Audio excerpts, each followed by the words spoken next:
Hello everyone, চলে এসেছি একটা নতুন ভিডিও নিয়ে।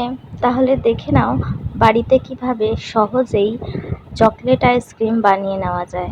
এই কাপটা যে দেখছো, এইটার মাপ করেই আমি কিন্তু সব জিনিসগুলো দিয়ে দেব। প্রথমে দেখো দিয়ে দিলাম জল, এটাকে কিন্তু কেউ অন্য কিছু ভেবো না। হাফ কাপ চিনি, তারপরে দিয়ে দিলাম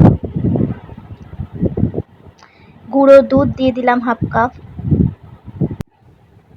এবার দিয়ে দিলাম কোকোয়া পাউডার হাফ কাপ। এইভাবে সবগুলো ইনগ্রিডিয়েন্টস খুব ভালোভাবে মিশিয়ে নিতে হবে। এরপর এর মধ্যে হাফ কাপ দুধ মিশিয়ে নিলাম। আবারও সবগুলো একসাথে ভালোভাবে মিশিয়ে নিলাম। এবার আমি গ্যাসটাকে জ্বালিয়ে নেব, নিয়ে একদম কম আঁচে টু লো ফ্লেমে কিছুক্ষণ ফোটাতে হবে। আর ফোটানোর সময় দেখো আমি এরকমভাবে নাড়ছি, তো এটা কনস্ট্যান্ট এরকমভাবেই নেড়ে যেতে হবে, না হলে এটা নিচে লেগে যেতে পারে বা পোড়া লেগে যেতে পারে, তো তাতে কিন্তু চকলেটটা খেতে ভালো লাগবে না।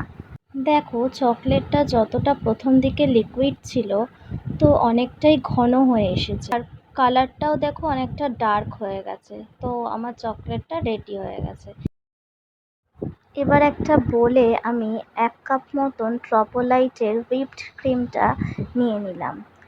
এবার এটাকে একটা হ্যান্ড ব্লেন্ডারের সাহায্যে খুব ভালো মতন বিট করে নিতে হবে।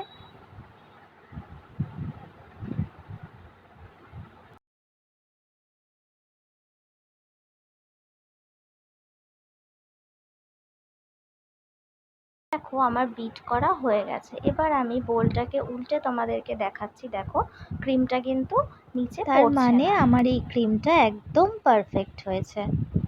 এবার যে চকলেটটা আমি রেডি করে রেখেছিলাম সেটাকে ঠান্ডা করে এই ক্রিমের বোলটার মধ্যে দিয়ে দিলাম। এবার এটাকে ভালো করে মিক্সড করে নিতে হবে। তারপরে একটু হ্যান্ড ব্লেন্ডারের সাহায্যে 6 সেকেন্ড বিট করে নিতে হবে। এবার একটা কন্টেনার নিয়ে নিলাম। কন্টেনারের ভিতরে এই যে ক্রিমটা আমি রেডি করেছি, তো পুরোটাই আমি দিয়ে দিলাম। দিয়ে আর ওপরটা একটু স্পুন দিয়ে স্মুথ করে দিলাম। তারপর ডেকোরেশনের জন্য ওপর দিয়ে একটু চকো চিপস ছড়িয়ে দিলাম। এবার এটাকে 7 to 8 আওয়ার্সের জন্য ফ্রিজে রেখে দিতে হবে। আমি 10 আওয়ার্স পর ফ্রিজ থেকে বার করেছি, করে দেখো এটা পুরো জমে গেছে। তো আমাদের আইসক্রিম রেডি। ভিডিওটা ভালো লাগলে লাইক, কমেন্ট অ্যান্ড শেয়ার করে দিও। দেখা হবে নেক্সট ভিডিওতে। টাটা।